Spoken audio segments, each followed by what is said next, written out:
que l'abondance de beaucoup de méchants. Dieu ne regarde pas à la taille de ton départ, mais à la direction de ton cœur. Si tu es fidèle dans le peu, il te confiera davantage. Le danger, c'est de croire que ton appel est mort parce qu'il tarde. Mais il est simplement en gestation. Tu dois apprendre à bénir Dieu même quand rien ne brille, à persévérer même quand rien ne bouge. Car chaque pas que tu fais dans la fidélité est un témoignage silencieux devant les cieux. Un jour, ce que tu fais dans le secret éclatera au grand jour. Ne compare pas ton parcours à celui des autres. Ce que Dieu prépare en toi demande du temps, du feu, des larmes. Mais viendra le moment où il dira « Maintenant ». Et tu verras que chaque silence, chaque combat, chaque semence a porté du fruit. Sois fidèle dans le peu, car c'est dans le peu que Dieu mesure ton cœur.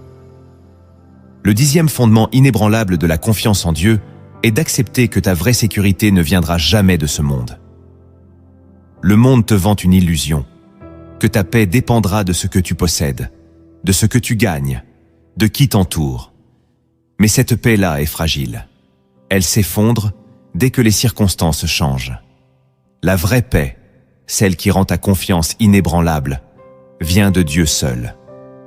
Le psaume 37 déclare « Le Seigneur est le secours de ceux qui lui sont fidèles.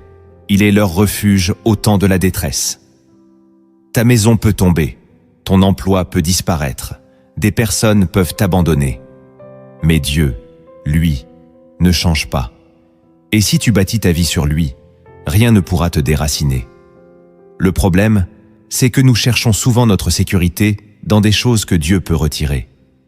Et quand il le fait, non pour punir, mais pour réaligner, nous crions au scandale. Pourtant, c'est une grâce. Mieux vaut perdre ce qui te distrait de Dieu que de perdre Dieu lui-même. C'est pour cela que Jésus disait « Cherchez d'abord le royaume et tout le reste vous sera donné ». Le royaume est la seule richesse qui ne se vole pas, ne se corrompt pas, ne se perd pas.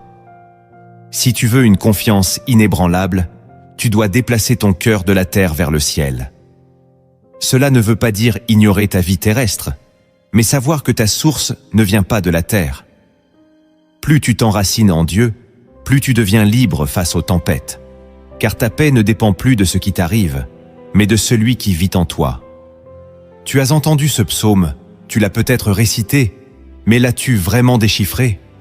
Car derrière chaque mot se cache une révélation, une voix, un mystère. Ces vérités invisibles ne se discernent que dans